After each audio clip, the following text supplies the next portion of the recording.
강의를 시작을 합니다.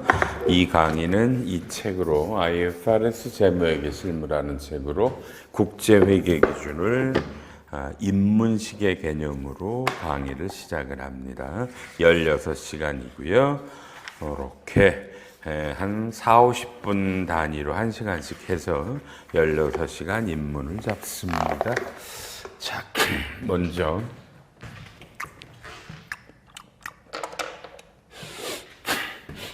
이쪽에다 한번 하죠. 칠판을 일로 잡으시고요. 자, 여러분이 당연히 아시겠지만 우리나라에는 법인, 물론 이 법인에는요 주식회사가 대부분이지만 실제로 유한회사, 유한책임회사,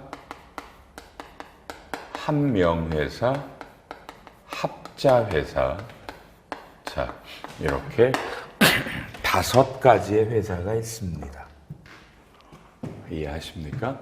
우리는 이걸 뭐라 부르죠? 이걸 우리는 영리법인이라고 부릅니다. 이걸 만드는 법이 상법입니다. 상법. 영리를 목적으로 만든 법인입니다. 그럼 당연히 반대말은 비영리법인이겠죠? 비영리법인은 반대말이 민법, 특별법, 사립학교법 이런 게 비영리고요. 비영리는 주로 여러분이 들어본 표현으로는 재단법인, 사단법인 뭐 이런 데들이에요. 근데 우리는 이 수업은 주로 이제 영리법인을 하니까 영리법인이 자, 그럼 우리나라에 자 히탈 좀 켜야 될 것 같다. 자, 여러분 대답. 우리나라에 이 영리법인이 놔두세요. 제가 합니다.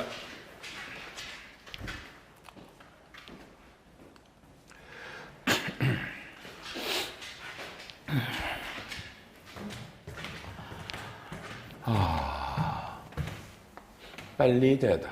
몇 개가 있을 것 같습니까? 잘 모르실 텐데. 몇 개가 있습니까? 모르시죠? 혹시 이 영리법인의 종류가 이렇게 5개라는 건 알고 계셨나요? 이것도 모르죠? 왜요? 여러분은 상법을 공부한 적이 없을 테니까. 근데 이 수업을 듣는 사람의 거의 대다수는 재무팀이겠죠? 일부가 제가 하도 이걸 들으라고 그러니까 듣는 분도 있지만 대부분은 재무팀이죠. 또 IFRS니까 상장이겠죠. 아니면 이미 IPO를 대비하거나 그럼 여러분은 엘리트죠. 좋은 대학을 나왔겠네요. 그렇죠? 근데도 여러분은 상법을 모릅니다. 그리고 재무팀을 다니고요. 매일 열심히 일하시겠죠. 근데 뭘 깊이 물어보면 모릅니다. 그게 여러분이죠. 그게 상법을 공부해야 되는데 그러면 우리나라에는 이런 영리법인이 약 100만 개가 넘습니다. 많죠? 100만 개가 넘어요. 그 중에 물론 주식회사가 한 90만 개는 될 거예요. 어쨌든 이렇게 많아요. 여러분 혹시 빨리 대답. 주식회사와 유한회사와의 차이는 아세요? 유한회사와 유한책임회사와의 차이는 아세요? 한명회사와 합자회사와의 차이는 아세요? 모르시겠죠? 왜 몰라요? 물으면 너무 간단해요. 상법을 배운 적이 없는데요? 아, 그래요? 상법을 모르는데 여러분은 재무팀에서 재무 일을 해요? 관리 일을 해요? 이야, 대단하신데 상법을 모르는데 어쨌든 이런 영리법인이 이렇게 많은데 이 회사들은 그죠? 커다랗게 어떻게 분류가 또 되냐면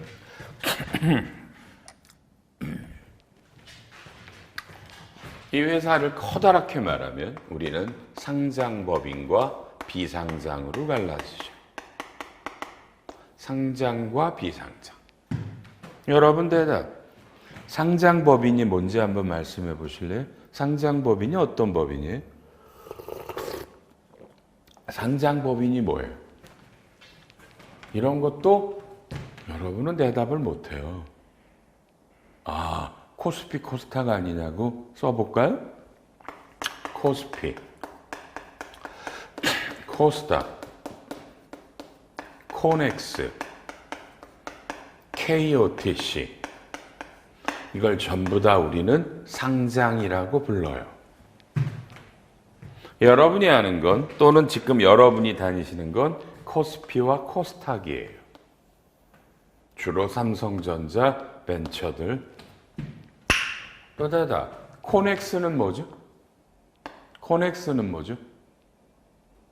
앞으로 상장하기 위해 열심히 노력을 하는 그죠?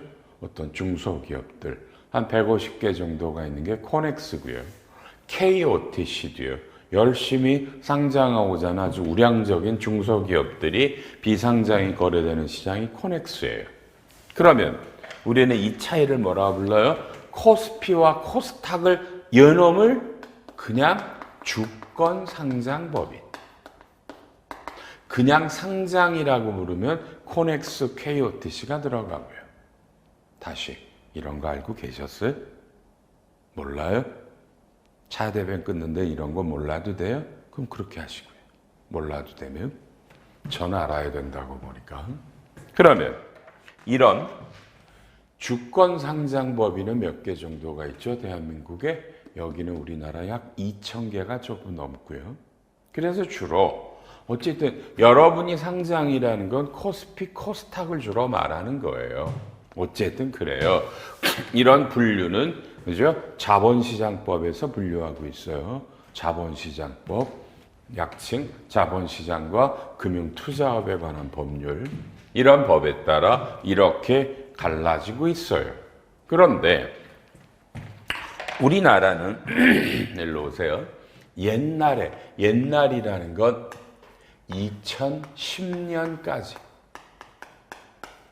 우리나라 이런 회사가 결산을 하고 세무신고할 때 그죠?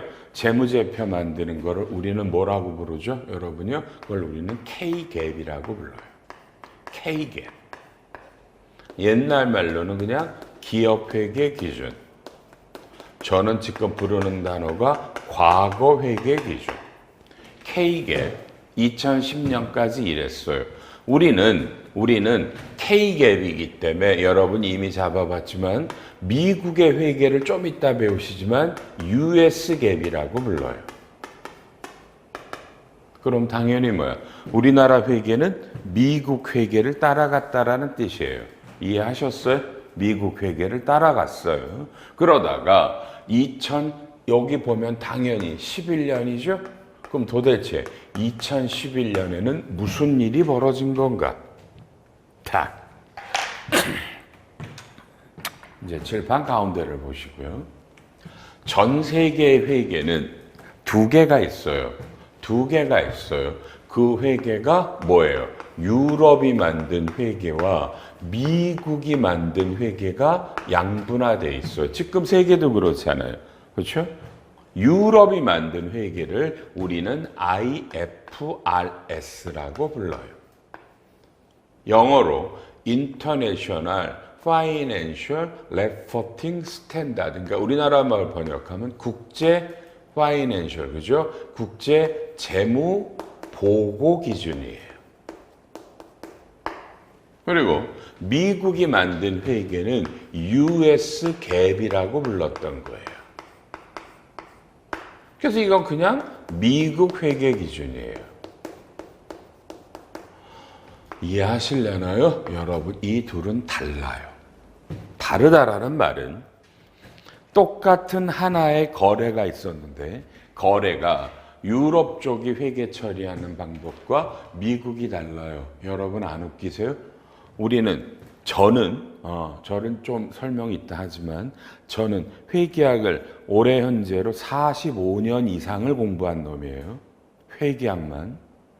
저는 회계학을 배울 때 이렇게 배웠어요.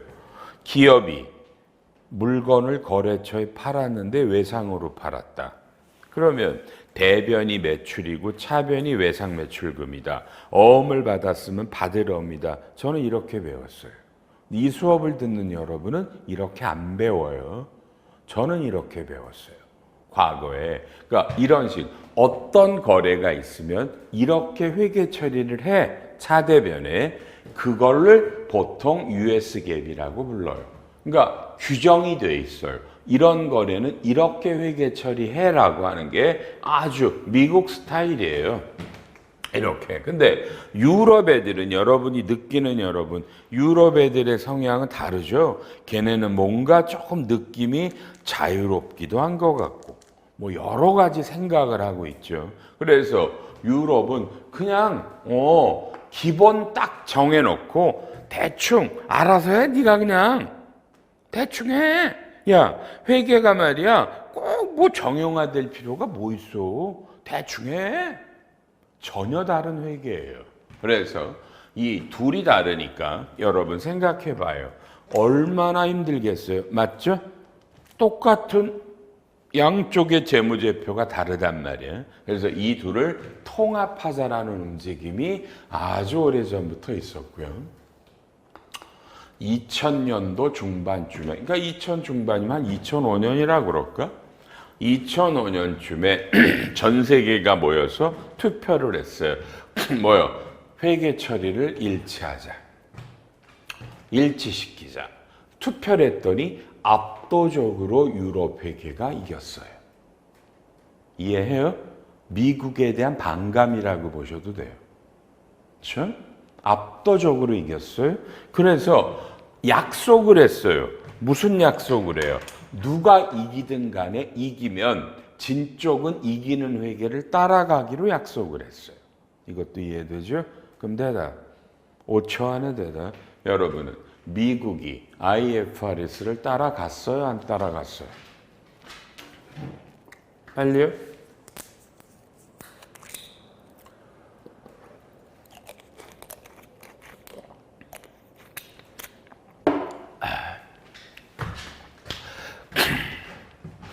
아시겠지만 미국이라는 나라 성향이 요새 뭐 트럼프 보면 제가 기가 차서 말도 안 나오는데 그죠? 이런 걸 따라갈 민족이 아닙니다. 쪽팔린다. 약속을 그냥 하루아침에 뒤집는 민족이에요. 우리 못 따라가겠네 쪽팔려서. 오바마 때. 그래서 안 따라갑니다. 웃기죠? 통일하자고 그래서 그 지랄을 해놓고 지금도 US 갭과 IFRS는 다릅니다. 근데 문제는 여기에 이렇게 여기에 껴있던 회사가 어디야? 여기에. 그죠?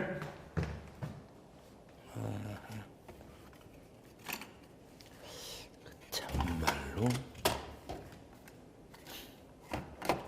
답답하네. 한국이에요. 한국은 당연히 따랐기 때문에 K갭인데 얘가 졌으니 얘도 따라간다 그러니까 대한민국도 여기를 가야죠. 그죠? 한국인은 그래도 약속 잘 지키잖아. 그것도 한국인은 굉장히 조급한 민족이죠. 남들보다 가장 먼저 해야 돼. 성격이. 그래서 전 세계 중에 국제회계 기준을 가장 먼저 도입한 나라도 쉽게 말하면 한국이에요. 그게 2011년이에요. 그래서 한국이 도입한 회계라 그래서 이걸 KIFRS라고 부르는 거예요. 전혀 다른 말이에요. IFRS는 영어로 되어 있는 회계 기준서고요. KIFRS는 이거를 국어로 번역했기 때문에 우리가 제목이 한국 채택 국제 회계 기준이라고 이름을 붙인 거예요. 왜냐하면 국제 그죠? 재무보고 기준인데 아유 좀 길어 짜증스럽네. 우리는 그냥 회계라는 말을 써서 국제회계 기준 한국이 하니까 한국채택. 여러분 어렵겠지만 잡아놔. 이 둘은 다른 거예요. 뭐가 다른지 알아야 되는데 뭐가 다르냐면 이거를 국어로 번역한 건 맞아. 이해해요? 그런데 한국은 한국만의 입장이 있죠. 그래서 이것도 잡아야죠. 얘를 누가 만드냐면 IASB가 만들어요. 이게 International Accounting Standard Board, 그래서 이걸 우리가 국제회계기준위원회라고 불러요. 영국 런던에 있어요. 런던에서 세계적인 학자들이 모여서 만드는데 한국은 그러니까 누가 주무부서야? 여기 이걸 K로만 바꾸면 될 거 아니야. KASB, 코리아 어카운팅 스탠다드 보드, 한국회계기준위원회. 이게 여러분이 너무나 잘 아는 한국회계기준원, 한국회계기준원 안에 위원회가 한국회계기준위원회예요. 여기서 만들어요. 그러니까 KASB에서 IFRS를 따라하지만 한국은 약간 상황이 달라. 다른 거 몇 개는 IASB의 승인을 얻으면 요놈과 일부 다르게 규정한 게 몇 개가 있어요. 다시 이해하셨어요? 100% 일치하지 않아요. 하하, 너무 잘하는 말이 너무 오래 한다고요? 그럼 여러분이 대답해봐. KIFRS와 IFRS가 다른 놈이 한두 개만 얘기를 해봐. 시작. 5초. 뭐가 다르죠? 뭐가 다르죠? 얘기를 해봐, 여러분. 너무 쉽다며. 뭐가 다르죠? 모르시겠죠? 여러분은 IFRS를 제대로 배운 적이 없을 테니까. 대학교 때 회계 원리 배운 걸로 지금까지 하고 계실 테니까. 대학교 때 중급 회계도 잘 안 들었죠? 중급 회계도 파트 1만 들었죠? 그런 걸 듣고 지금 재무팀에 다니시죠? 다만 여러분 주변에는 회계사 공부한 사람, 세무사 공부한 사람, 또는 공인회계사, 세무사가 옆에 있을 수 있죠? 그 친구들은 잘하죠? 그 친구들은 열심히 했으니까. 그래서 여러분이 이 수업을 듣고 잘하시면 되는 거예요. 그래서 용어가 달라요. 이렇게 돼서 2011년부터 나오죠. 그래서 우리는 이걸 현대회계라고 부르는 거예요. K갭을 과거회계라고 부르고요. 그래서 전 세계에서도 가장 먼저 국제회계 기준을 도입을 했어요. 그런데 치사하게 미국이 IFRS를 안 따라가기로 몇 년 있다 얘기를 한 거야. 이해해? 그러니까 한국도 이걸 알았으면 우리는 차라리 US 갭을 따라갔을 거라고요. 그게 편해. 근데 이미 지났죠. IFRS를 도입했는데 몇 년 지나 미국은 안 따라간다니 한국은 낙동강오리가 된 겁니다. 그렇다고 뒤집을 수도 없고요. 그래서 대한민국은 현행 국제회계 기준을 몇 개는 한국에 맞추어서 따라간 KIFRS를 만들고, 이거를 만드는 기관이 한국회계기준원, 이건 민간단체예요. 민간단체인 한국회계기준원이 주무부서고 그 안에 한국회계기준위원회라는 위원회에서 이걸 실제로 영어를 국어로 번역하고 일부 다른 걸 하고 있습니다. 근데 문제는 우리나라에는 이런 주권 상장이 2,000개가 조금 넘고, 그럼 나머지가 100만 개의 이런 비상장들이, 그러니까 코넥스나 KOTC는 IFRS를 안 해요. 이런 100만 개 기업이 IFRS를 해야 되는데 문제는 이게 어렵단 말이에요. 이해되나요? 어려운 회계 맞아요. 개인적으로는요, 옛날에 여러분의 엄마 아빠가 하던 K갭보다 저는 이 IFRS는 한 100배는 더 어렵습니다. 100배는. 100배는. 어려운 회계야. 그래서 비상장 법인들이 이 회계를 한다라는 거는 제가 봐도 이건 어려운 일이라 그때 만들어준 게 뭐야? 야, 상장은 이걸로 해. 그리고 코넥스 KOTC를 포함한 모든 비상장은 따로 만들어준 게 일반 기업 회계 기준입니다. 이제부터 불행한 역사가 시작이 됩니다. 대한민국의 회계가 2011년부터 이원화됩니다. 주권상장법인들은 KIFRS, 비상장법인은 일반 기업 회계 기준을 갑니다. 이해합니까? 이건 불행한 일입니다. 제가 만약에 그 당시에 이걸 책임지는 일이었다라면 저는 무슨 희생을 감수하더라도 모든 비상장도 IFRS를 하라고 그랬을 거예요. 다만 맨파워가 다르니까 이 중에 일부는 조금 쉽게 해도 된다라는 개념을 이 안에다가 둬서 만들었지 이렇게 이원화하진 않았을 겁니다. 이건 지금도 어마어마한 사람이 후회하는 겁니다. 한 나라에 회계 처리가 두 개가 있다라는 건 말이 안 되는 거예요. 다만 이러고 이미 벌써 올해로 15년이 지났습니다.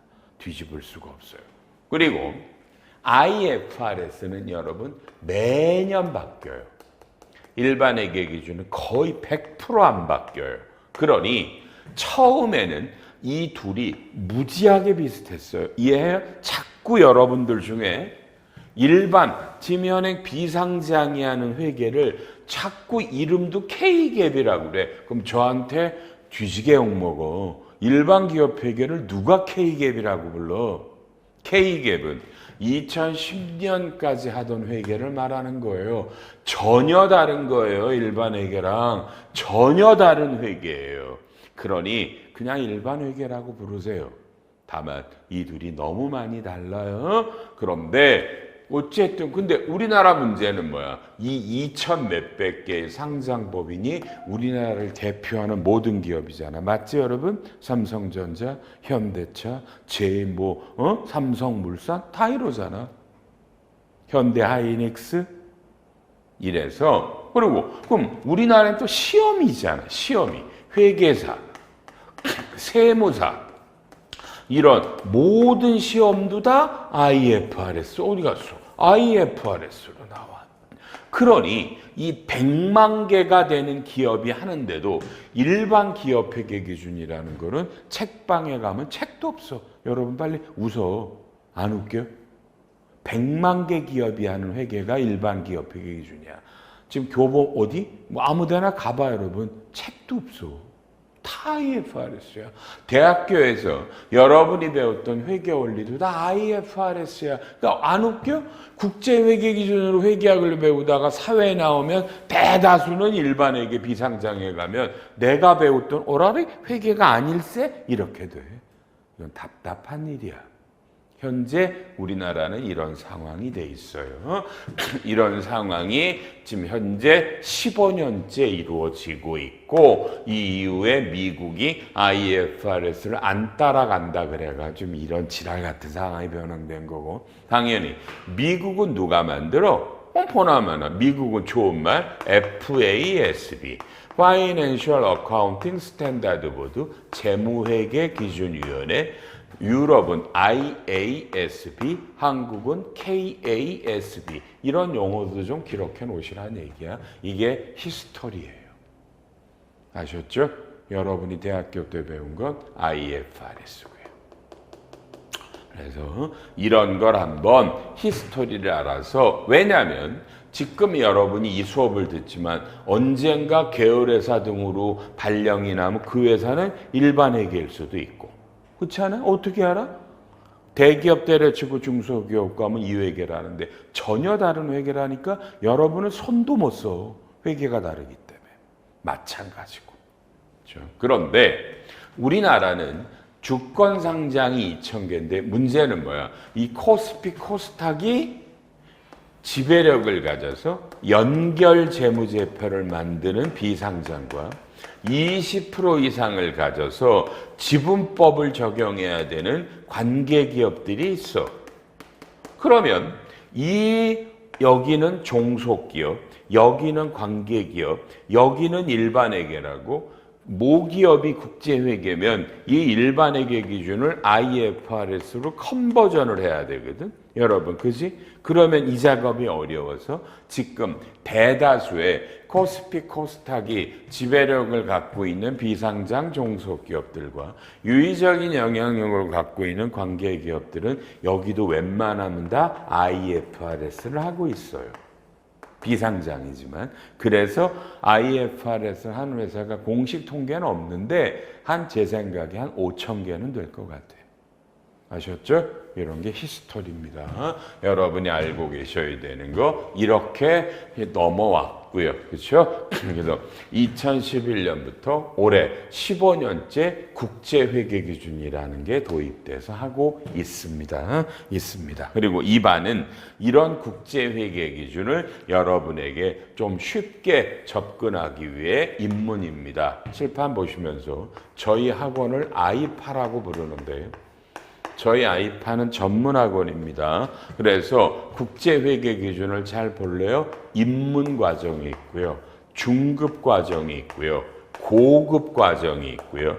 맨 마지막에 개정 과목별 회계와 세무 처리라는 반이 4개가 있어요.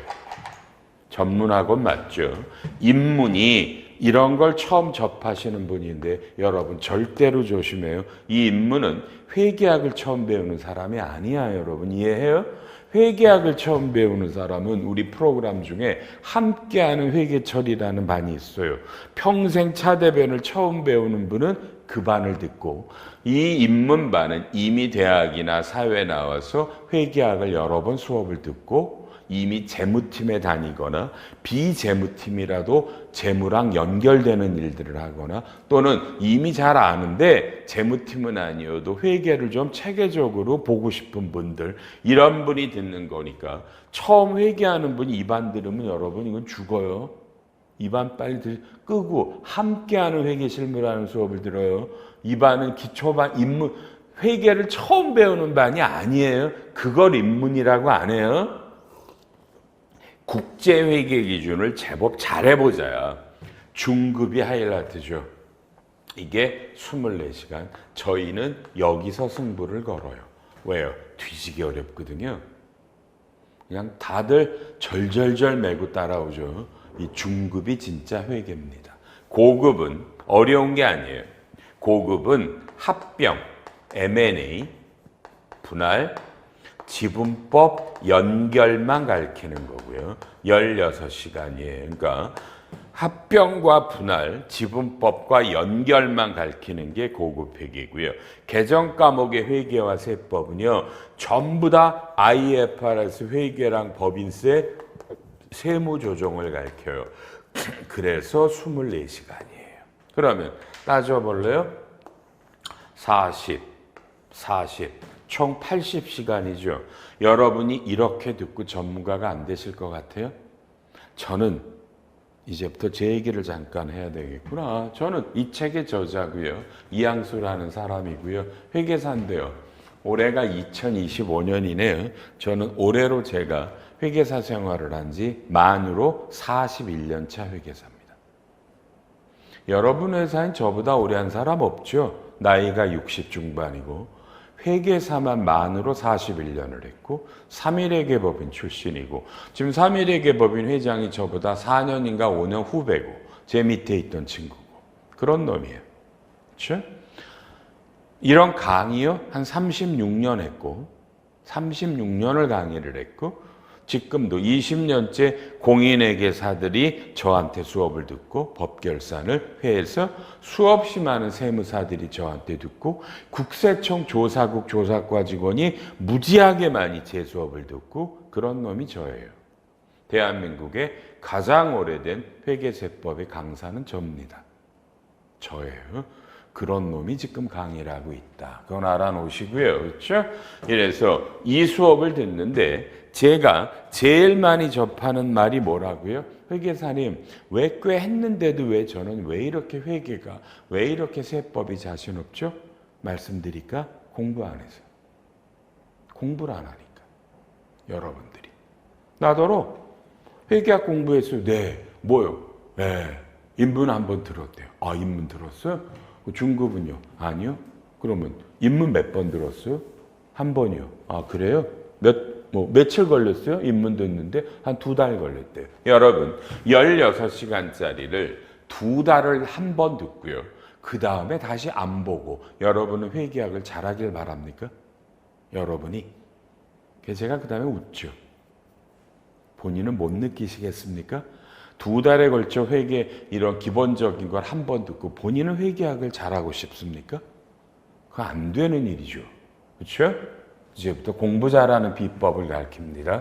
여러분은 입문을 16시간을 지금 듣고 있나요? 최소한 3회독을 합니다. 3번 듣습니다. 온라인으로. 듣는 요령은 온라인을 키면 이게 50분씩 하고 10분을 쉬니까 실제로 16시간이라도 실제로 따지면 한 12시간밖에 안 나오죠. 근데 보면 소리를 온라인을 재생을 할 때 1.5배가 있어요. 이게 1배고요. 지금 말하는 게 이게 1.5배입니다. 이러면 1.5배야. 다르죠? 근데 들리죠? 1.5배에도 귀에 들립니다. 그러면 16시간을 1.5배속으로 들으시면 한 8시간이면 들어요. 이걸 무조건 빠른 속도로 3회독을 합니다. 오케이? 5회독 하면 더 좋아. 그리고 바로 날짜 잡아서 중급으로 와서 중급 회계는 5회독을 합니다. 중급은 3회독 갖고도 여러분 못 잡습니다. 5회독을 합니다. 고급은 일단 듣지 말고 누가 여러분에게 M&A를 해라, 연결을 만들어라, 지분법 해라 그러면 그때 들으세요. 그때 들으면 여러분은 M&A 전문가가 될 거고, 여러분은 지분법을 잘할 거고, 여러분은 연결을 만드실 수 있을 거야. 진심이다. 삼성전자가도 여러분 연결해. 이 수업 들으면. 여러분, 회계학을 여러분 처음 배우면 그러죠. 여러분은 뭐예요? 회사에서 오셨다. 아까 이게 뭐 주식, 유한 책임, 한명합자라는 거예요. 이런 회사는, 그죠? 기업을, 이 회사를 둘러싸고 있는 이해관계자들이 있다고 그랬죠. 그게 이 회사를 만들었던 주주들, 이 회사에 다니는 임직원들, 그렇죠? 또요, 누구야? 이 회사랑 거래하는 거래처들, 또 이 기업과 관련된 세금을 걷어들이는 국세청들, 또 이 회사에 투자하고 싶은 투자자들이 있어요. 우리는 이걸 이해관계자라고 그러죠. 그래서 우리는 회계가 이 기업을 둘러싸고 있는 수많은 이해관계자들이 이 기업에 대해서 빨리 뭐래요? 뭘 하고 싶다고요? 합리적인 의사결정을 하고 싶어요. 자, 빨리 빠른 속도로 무슨 의사결정을 해요? 주주는 이 회사에 돈을 더 투자할까 팔까? 어저께 드라마 보니까 건설회사를 8조 5천억에 팔았어요. M&A로. 이런 거잖아. 의사결정이죠. 그죠? 회사가 돈이 11조가 필요하대. 11조가 필요하니까 회사의 주된 기업을 파는 거예요. 주식을요. 그죠? 그런 것들, 이런 거. 임직원은 이 회사를 다녀요. 다른 회사 가요. 거래처는 이 회사 물건을 외상으로 줘도 돼요. 안 줘야 돼요. 국세청 세금을 잘 낼까 안 낼까, 세무조사 할까 말까, 이 회사에 투자할까 말까, 의사결정이잖아. 그러면 이 회사가 이런 의사결정을 하고자 하는 이해관계자들에게 뭐예요? 어떤 자료를 줘야 될 거 아니야. 근데 여러분, 그 자료를 일단 숫자화된 자료로 달라. 숫자화된 자료가 뭐예요? 일정 시점에 뭐죠? 재무 상태를 나타내는 자료를 주고, 일정 기간에 경영 성과를 나타내는 자료를 좀 달라. 그래서 이게 일정 시점이니까 여러분이 맨날 하는 건 결산일 12월 31일에 이 회사의 자산이 얼마고 부채가 얼마에서 빼면 자본이 얼마야. 그리고 이런 걸 나타내는 시트를 우리는 재무상태표라고 부르고, 재무상태표, 영어로 Financial Position 부르고, 여러분의 엄마 아빠는 얘를 옛날에는 대차대조표라고 배웠어요. 밸런스 시트. 미국은 아직도 대차대조표로 밸런스 시트라고 부르고요. 국제회계는 Financial Position이라고 불러요. 손익계산서는 1월부터 12월까지 이 회사가 수익이 얼마고 비용이 얼마고 이익이 얼마야, 손해가 얼마야, 이걸 우리는 손익계산서라고 부르죠. 그래서 영어로 income statement라고 부르고요. 이들을 합쳐서 재무제표라고 부르죠. Financial statement. 자, 그래서 회계라고 하는 것, 이 기업을 둘러싸고 있는 수많은 이해관계자들이 이 기업과 관련한 합리적인 의사결정을 하기 위해 필요한 일정 시점에 재무상태를 나타내는 재무상태표와 일정 기간에 경영성과를 나타내는 손익계산서를, 이 재무제표를 우리나라 대한민국 회계기준에 따라 만들어주는 게 회계란 거죠. 맞죠? 근데 회계가 다시 왼쪽으로 와서 우리나라에는 이 상장법인들은 IFRS로 하게 되고 일반 비상장은 일반 회계라는데, 아까 설명 안 했지만 일반 비상장이라도 if want, 이 사람들이 원하면 국제회계 기준을 하실 수 있습니다. 그래서 여기서 한 5천 개 정도가 하고 있고 나머지 한 100만 개는 일반 회계다. 여러분, 이게 회계입니다. 혹시 되다 회계학 처음 배울 때 이렇게 배우셨나요? 이렇게 배우셨어야 됩니다. 회계학을 처음 배울 때 이렇게 배웠어야 된다고. 이게 회계고, 그래서 회계라는 건 이런 재무제표를 회계 기준에 따라 정확하게 작성하는 게 회계입니다. 너무 잘하시는 얘기인데 여러분이 모르는 거 물어볼까? 여러분, 이해관계자들은 이 재무상태표를 보고 뭘 판단하죠? 손익계산서를 보고 뭘 알 수 있는 거죠? 5초 안에 대답.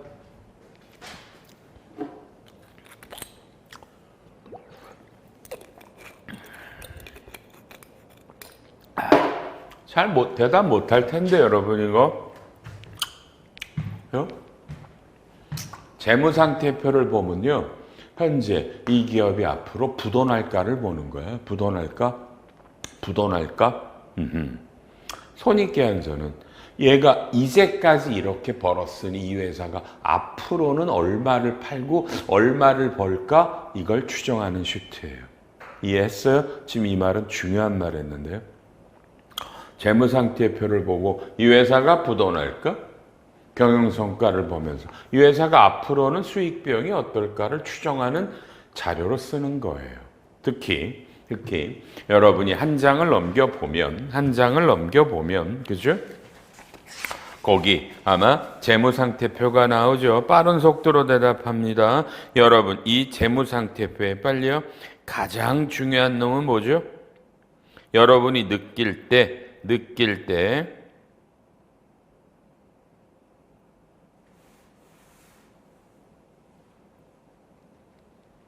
그렇죠?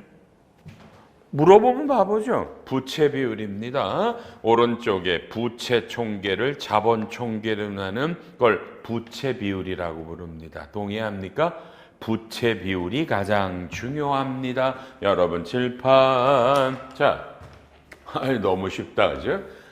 재무상태표가 왼쪽이 차변, 오른쪽이 대변 그러면서 왼쪽이 자산, 오른쪽이 부채와 자본, 이 둘이 일치한다. 그래서 여러분, 회계학 배울 때 대차 평균의 원리라고 배웠죠? 아이고, 여러분, 뭐가 무너지네요. 참 답답하네요.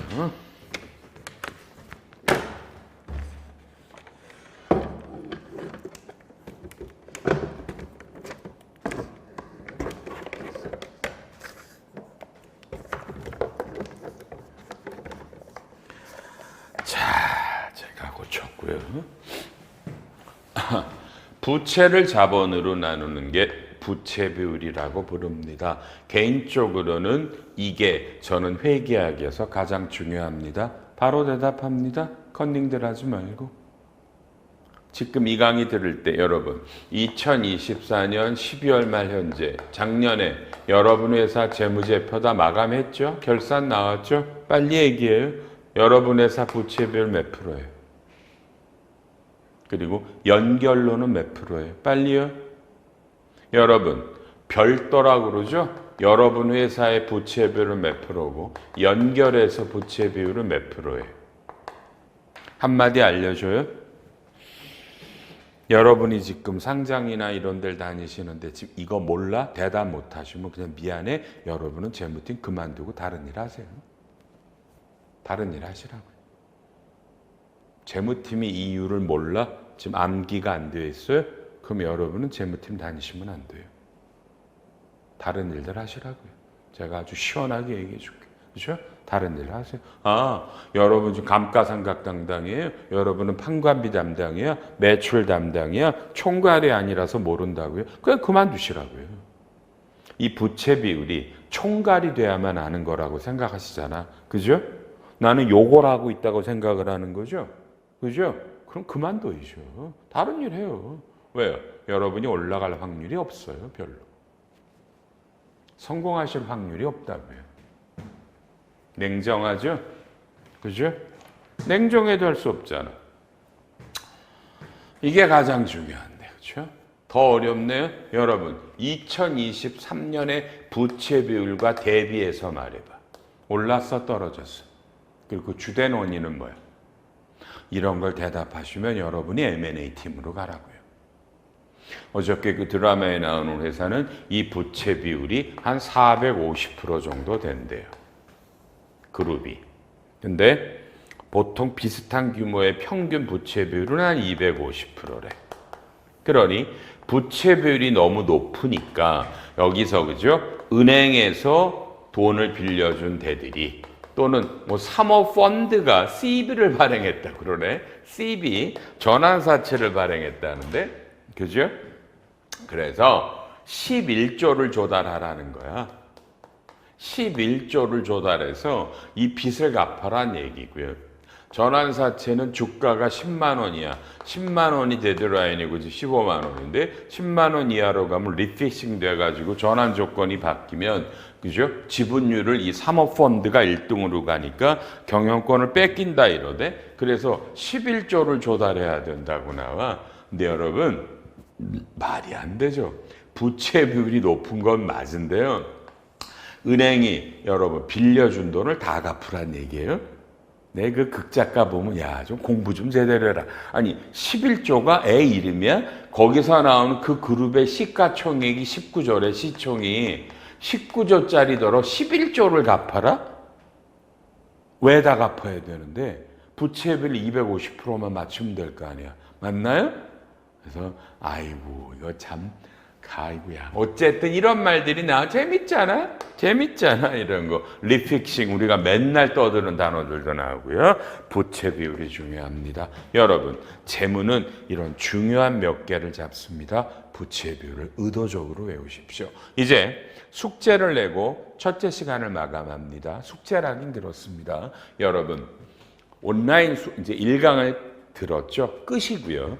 2강부터가 본격적인 수업을 하는데 수업을 듣기 전에 여러분 전자공시 시스템 가서 여러분들 회사의 별도 재무제표와 연결을 출력합니다. 오늘이 3월 10일이에요. 아직 오늘은 삼성전자도 사업보고서가 공시되지 않아요.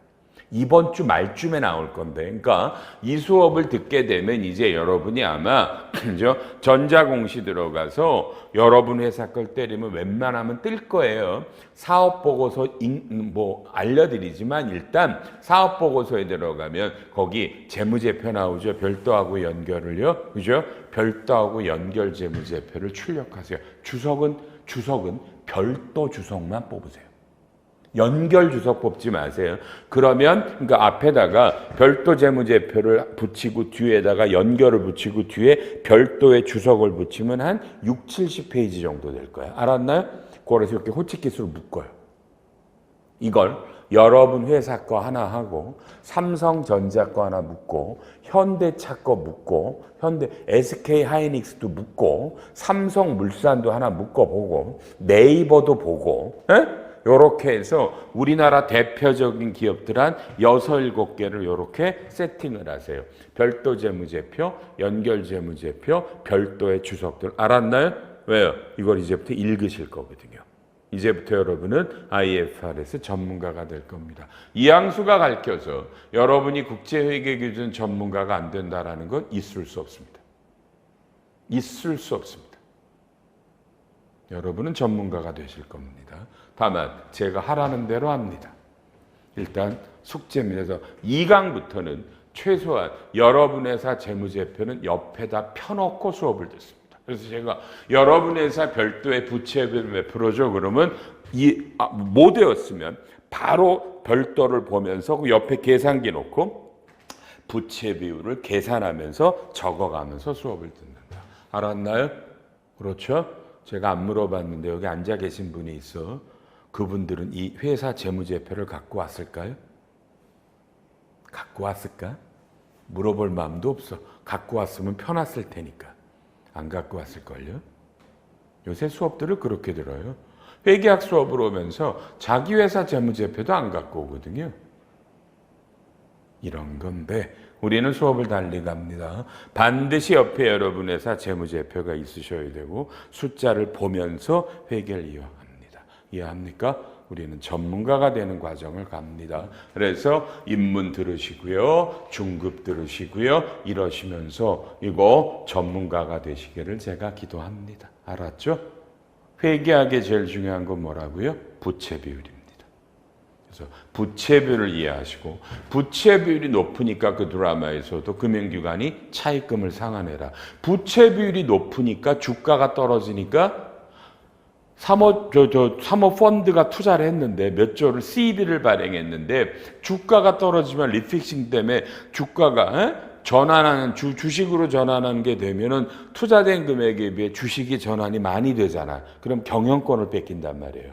그래서 거기서 목표는 11조를 조달해 와라. 엔드, 그죠? 엔드 뭐요? 주가 10만 원을 방어해라. 뭐 이게 목표로 나와요. 다만 11조를 누가 어떻게 조달하겠다는 건지 참 답답해. 여러분, 어저께 건설회사를 팔았다고요. 그럼 그거 누가 판 거예요?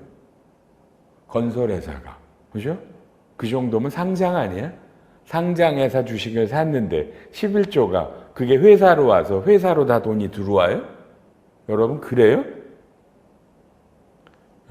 이런 것들이 드라마니까 그렇지만 조금은 현실성이 참 뒤지게 그냥 웃기네 이제 그러고 들었어요. 여러분 상장회사 대주주가 주식 팔면 양도세 몇 프로 내죠? 양도세 몇 프로 내죠? 여러분이 가야 될 길은 어마어마하게 멉니다. 여러분은 그저 한 발을 디뎠죠. 그리고 계속 디딜 거야? 빼고 발 빼고 나올 거냐를 지금 고민들 하고 있죠. 맞죠? 재무팀 오셔서 만만하지 않죠? 계속 밟아서 들어가야 되나 저기로. 발 빼고 다른 일을 해야 될까? 지금 머리가 굉장히 막 팽팽 돌죠?